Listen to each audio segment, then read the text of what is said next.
भोगून सोडलेलं आहे अनेक वेळा. कसं सोडलं तर मोहाने अनेक वेळा काय सोडलं भोगून, सर्व देखील पुद्गल माझ्याकडून अनेक वेळा सोडले गेलेले आहेत. मग मी उष्ट्या असलेल्या अशा ह्या भोगाविषयी, म्हणजेच मला माझ्यासारख्या विद्वानाला म्हणजे जाणणाऱ्याला कशी काय बरी इच्छा व्हावी, अर्थात ही इच्छा चुकीची आहे हे सिद्ध केलं. आता आज आपल्याला 31 नंबरचा श्लोक पाहायचा आहे. कर्म कर्म हिता बंदी जीवो जीव स्वस्वप्रभाव भूयस्त्वे स्वार्थं भोगान वाञ्छति. खूप सुंदर घेतलाय हा श्लोक. अगदी सर्वत्र कसा घटित करायचा हे पाहण्यासारखं आहे. स्वस्वप्रभाव भूयस्त्वे हा पहिल्या शब्दात आलाय. आपापला प्रभाव कसा असतो, भूयस म्हणजे खूप असतो. प्रत्येकाला आपापल्या द्रव्याचा प्रभाव भरपूर आहे. असा भरपूर असताना कर्महिता बंदी, मग कर्म कुठल्यामध्ये बद्ध आहे? आपल्या कर्माच्या हितामध्येच बद्ध आहे. कर्माला काय वाटतं? सुट्ट व्हावं वाटतं की कर्मरूप राहावं वाटतं? कर्माचं हित कर्मरूप राहणं. म्हणून कर्म आपलं हित पाहतंय आणि जीव आपलं हित पाहतंय. जीवाला आपल्या हिताचं पडलंय, कर्माला आपल्या हिताचं पडलंय. म्हणजे कर्म कर्मबंधरूप होण्यासाठी आपल्या हिताचा प्रयत्न करतो आणि जीव हितस्पृह. जीव कशाचा प्रयत्न करतो? आपल्या स्वतःच्या आत्मकल्याणाची इच्छा करतो. स्पृह म्हणजे इच्छा करतो. स्वार्थम को वा न वांछति. या जगामध्ये स्वार्थाची कोण बरी इच्छा करीत नाही? आलं ना शेवटी काय आलं? प्रत्येकाला आपला आपला स्वार्थ साधायचा असतो. कोणता स्वार्थ? आता लौकिकातला स्वार्थ सगळ्यांना प्रसिद्ध आहे, पण हा अलौकिक परमार्थ स्वार्थ कोणाला प्रसिद्ध नाही. सकाळी सांगितलं होतं ना, मंदिरमध्ये अनंत वीर मोक्षाला जाताना कोणाचाही विचार केला नाही. प्रत्येक जण स्वार्थी आहे. ते आदिनाथ भगवंतांचं काय होईल, किंमत कमी होईल का? ते तर तीर्थंकर आहेत, मी तर सामान्य केवली, आणि शिवाय इकडून पाहिलं गृहस्थ अवस्थेतलं नातं तर नातू आणि ते आजोबा. मग त्यांच्या आधी कसं मोक्षाला जाऊ? कधी विचार कोणी केला नाही. प्रत्येकाला आपला आपला स्वार्थ आहे. म्हणजे आता सुद्धा लौकिकात आपण पाहतो ना, काय पाहतो? मोठ्या मुलीचं लवकर लग्न होत नाही म्हटल्यावर धाकटी मुलगी काय म्हणते, माझं लग्न लावून द्या. ती क्रमाने येऊ देत नाही तर न येऊ देत. तिला नको वाटते ना, कुठला पसंत करत नाही ना ती वर, माझं लावून. मैना सुंदरीने वर सांगितला नाही ना, तर सुरसुंदरी म्हणते मी सांगते की मला कुठलं पाहिजे ते. म्हणजे सुरसुंदरीने वर सांगितलं, नाव सांगितलं, मैना सुंदरीने सांगितलं नाही म्हणून ती काही गप्प बसली नाही. म्हणजे आपण पण सांगू नये असं नाही, तिच्या मनात होतं ते सांगून टाकलं. सर्वत्र सर्व ठिकाणी प्रत्येक जण आपापला स्वार्थ पाहत असतो. 2 बाळ घरात असतील तर तो खेळतोय म्हणून हा काय रडायचं सोडत. त्याला जे पाहिजे त्यासाठी तो रडणारच. म्हणजे प्रत्येकाला जे आपल्याला पाहिजे त्यासाठी त्याचं काय चाललेलं आहे, धडपड चालली. मग इथं कर्माचं आणि जीवाचं घेतलंय. कर्माला काय पाहिजे? कर्मरूप होण्याचीच त्याची इच्छा आहे. इच्छा म्हणजे आता इच्छा अचेतन आहे, पण ते कर्मरूप होण्यासाठीच प्रयत्नशील आहे. आणि जीव कर्मातून मुक्त होण्यासाठी प्रयत्नशील. म्हणजे इतके विरुद्ध 2 टोक आहेत आणि ती एकत्र आले. आणि अशात त्या आपण राहतोय म्हणजे किती आपलं. ह्यापेक्षा दुसरं कुठं प्रदर्शन काय असेल का? बाहेरचं प्रदर्शन बघायला जातो, अजून काय काय बघायला जातो, कुठं काय वाचायला मिळते ते वाचतो, पण आपलं जीवन वाचलं तर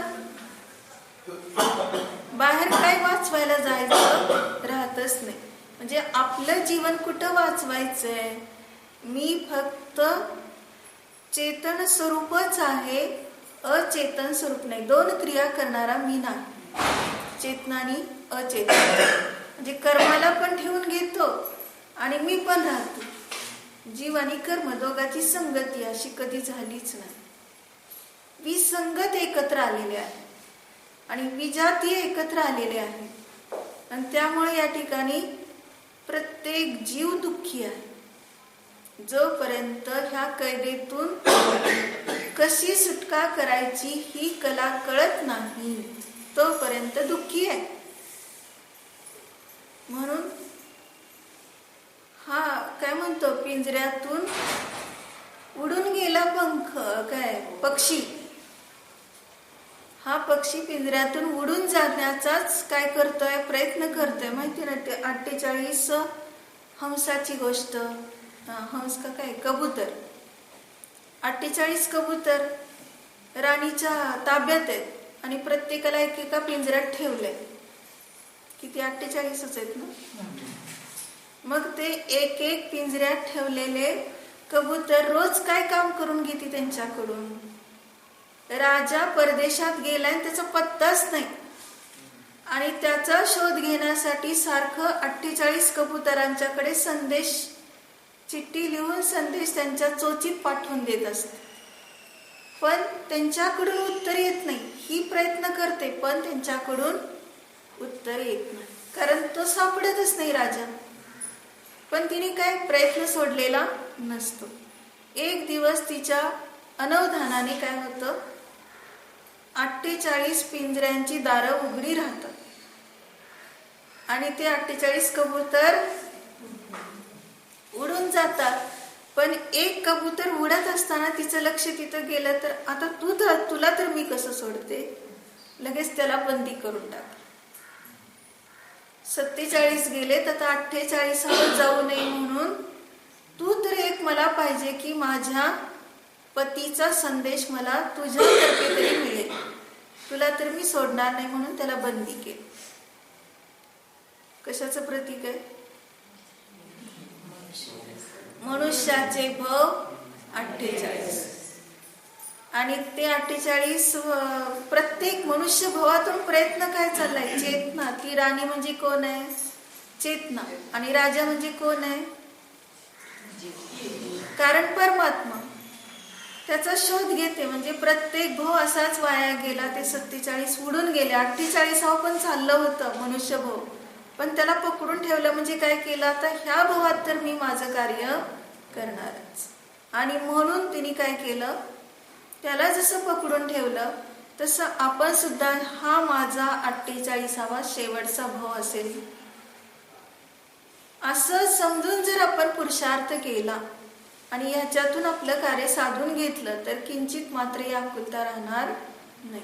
म्हणजे आपल्याला मनुष्य भवातच कार्य जे करण्यायोग्य आहे ते उत्कृष्ट कार्य करतो.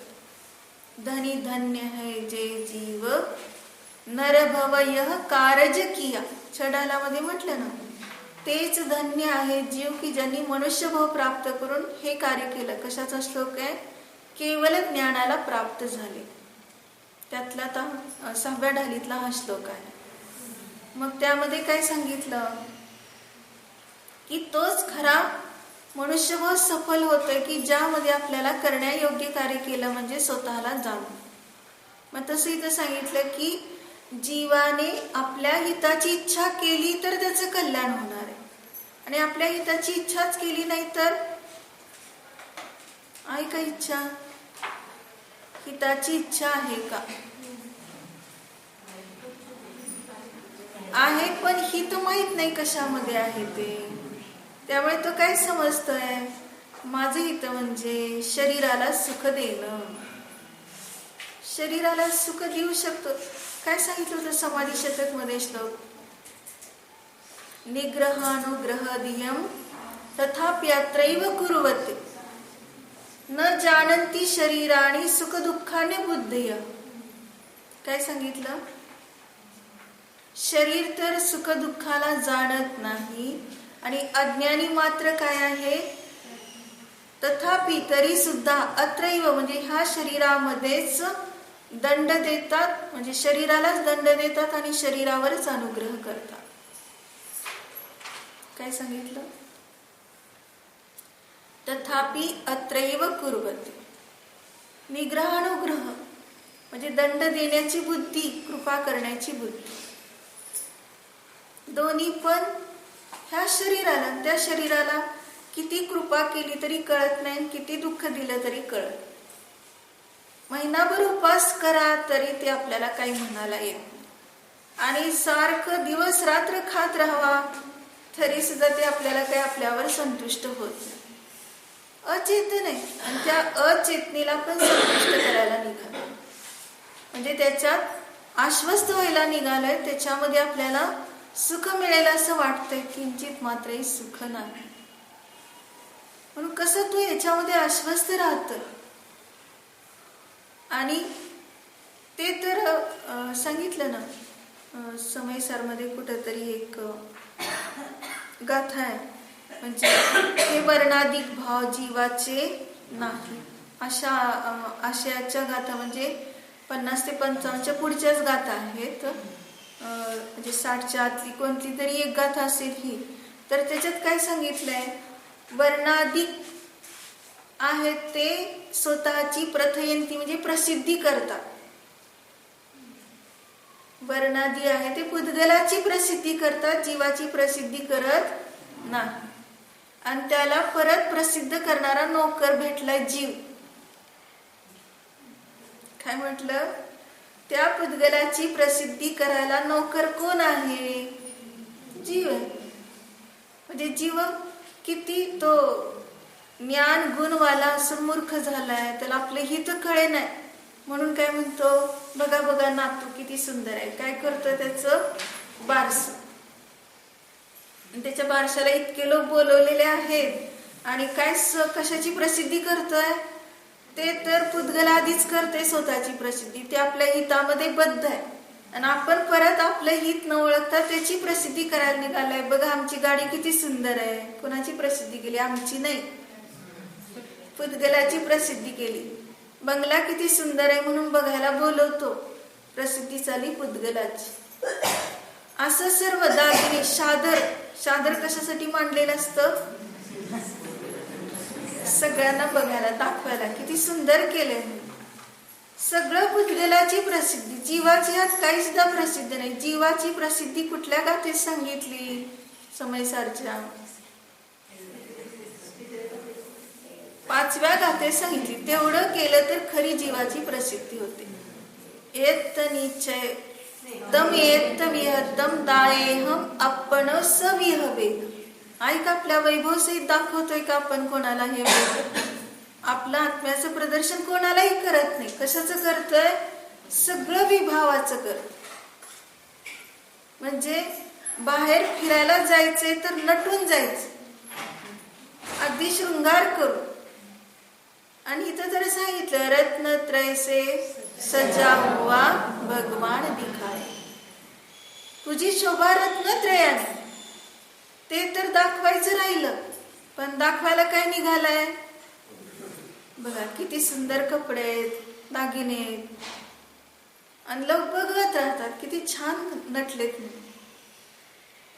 म्हणजे बघणाऱ्याला आणि दाखवणाऱ्याला दोघालाही आपलं हित कळेना, आणि त्यामुळं काय आहे?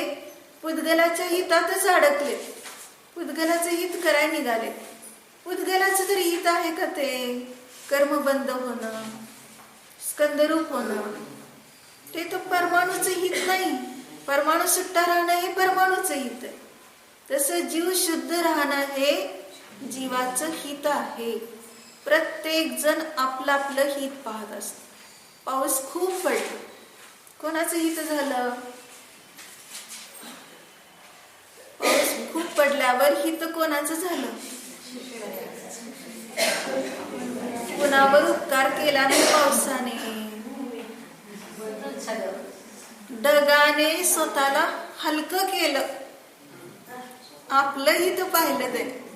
एवढं पाणी शोषून जड झालं होतं, भारी झालं होतं, आपटल्याशिवाय त्याला चैन पडणार. जेव्हा ते आपटलं तेव्हा ते हलकं झालं. कुणाला काही केलं नाही त्याने, शेतकऱ्याला काही दिलं नाही, कोणाला पाणी दिलं नाही, कोणाला पीक दिलं नाही, फक्त स्वतःचे हित पाहिलं त्याने. मग तिथं जास्त कुठं पडलंय आणि कमी कुठं पडलंय ते बघतच नाही. जर ते खरंच हित करणार असतं तर अतिवृष्टी अनावृष्टी झालीच नसती. म्हणजे त्याने आपलं आपलं हित बघतं. ढगाने स्वतःला हलकं केलं, झाडाने कोणाला फळं दिली, झाडाने फळं कोणाला दिली, स्वतःला हलकं केलं. एवढे नारळ लकडत होते त्या झाडाला, किती ओझं होतं, आणि नाही कुणी तोडलं तर दाणकन खाली पडते. म्हणजे काय झालं, स्वतःला हलकं केलं, सगळं स्वतःसाठी. आपल्याला वाटते बघा किती त्यांनी फळं दिलेत झाडांनी, आपल्यापेक्षा उपकारी आहे. कोणी कोणाच्या हितासाठी नाही, आपल्या आपल्या हितासाठी सगळं झालं. नदीने कोणाला पाणी दिलं, नदी दुथडी भरून वाहू लागली, इतकी जड झाली आहे, तिचा आवाज सुद्धा येईल आणि वाहता सुद्धा येईल. आणि जेवढं पाणी दुसरीकडे गेलं तेवढं ती हलकी झाली व्हायला.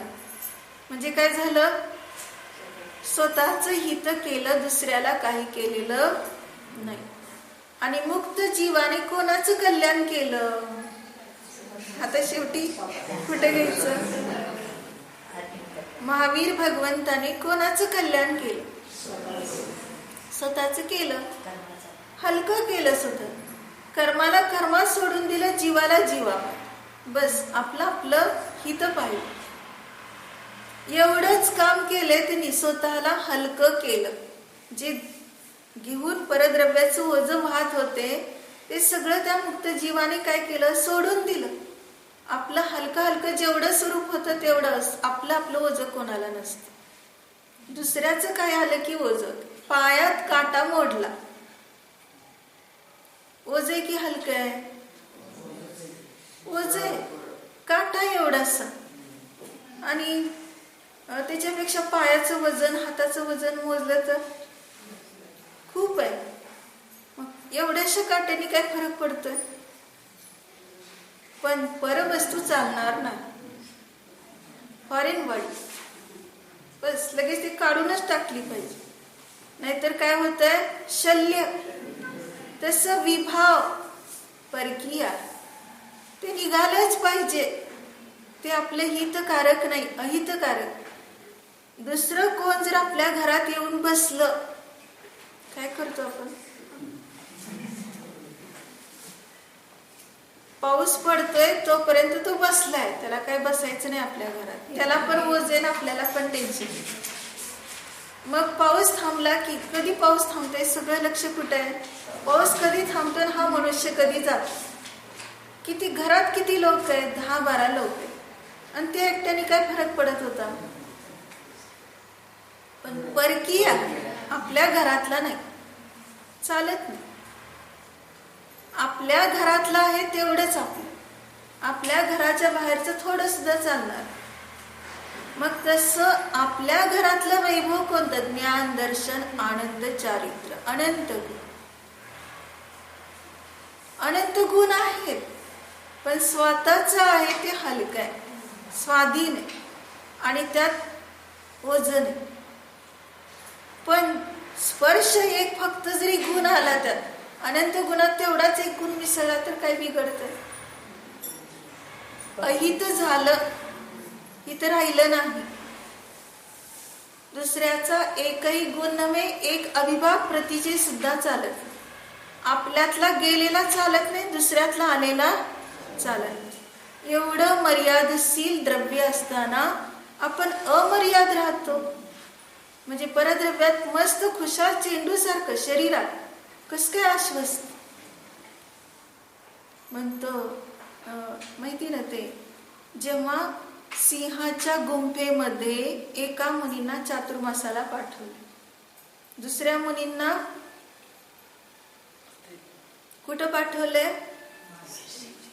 स्त्रीच्या महालात पाठवले, आणि तिसऱ्या मुनींना जंगलात पाठवले.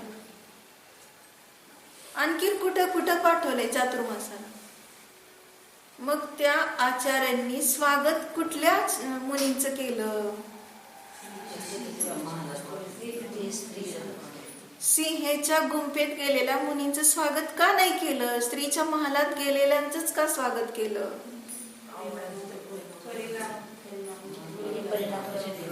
स्त्रीच्या महालात जाऊन सुद्धा, आणि ते पण गृहस्थ अवस्थेतल्या स्वतःच्या स्त्रीच्या महालात, अशा महालात जाऊन सुद्धा ते कसे राहिले? न्यायिक राहिले, अस्पृश्य राहिले. मग प्रथम स्वागत त्यांचं, सिंहाच्या गुंफेत राहिलेल्यांचं नाही का? सिंह तर पावलं पावली भयभीत, भयसंज्ञा.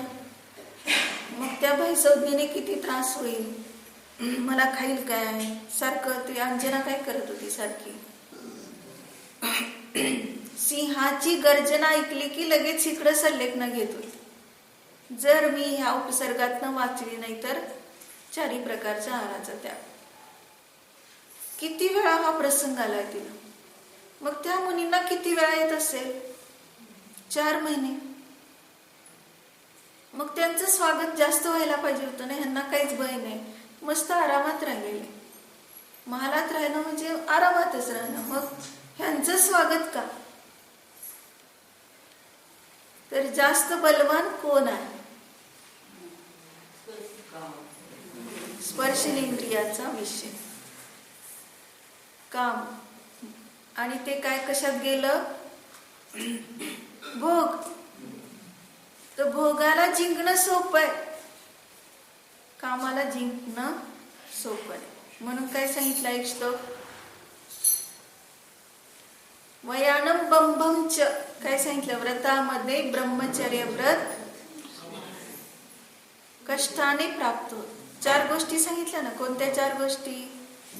अख्खाणम रसनी, वयानम बंभम च, कम्मानम मोहनी, गुत्तीनम मनोगुत्ती, चौरो दुःखेन सिद्धंती. ह्या 4 गोष्टी दुःखाने म्हणजे कष्टाने सिद्ध होतात. रसनेंद्रियाच्या विषयाला जिंकणं कठीण. रसनेंद्रिय बलवान आहे, एवढं क्षपक झाला तरी उड्या मारतो. त्याला त्याग दिलाय, यमसल्लेख नाही. आणि काय म्हणतो? खायचंय, पाणी प्यायचंय. रसनेंद्रिय बलवान आहे, त्याला सतत अरस स्वरूपाचं चिंतन, संबोधन, चैतन्य रस तुझ्यात भरलेला आहे, ह्या संबोधनात ठेवावं. एवढं रसनेंद्रिय बलवान आहे, त्याला जिंकणं. आणि काय सांगितलं? व्रतामध्ये ब्रह्मचर्य व्रत. सर्व व्रताचा राजा ब्रह्मचर्य. अशी धारा व्रत आहे. हे फक्त ब्रह्मचर्य म्हणजे फक्त विवाह न करणे एवढंच नाही. 5 इंद्रियाचं ब्रह्मचर्य. कुठलीही गोष्ट आवडली म्हटलं की गेलं त्याचं ब्रह्मचर्य, आणि आवडली नाही म्हटलं तरी गेलं. आवड निवड काही नाही, कारण मैथून संज्ञा झाली. कुठली चेतन अचेतन कुठलीही वस्तू असो ते आपलं नाहीच. म्हणजे हे सगळं पुद्गलाचं हित चाललंय आणि त्यात अडकलंय.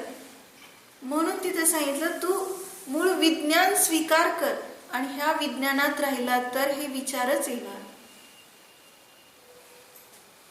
मग पुढे सांगितलं कम्मानम मोहनी.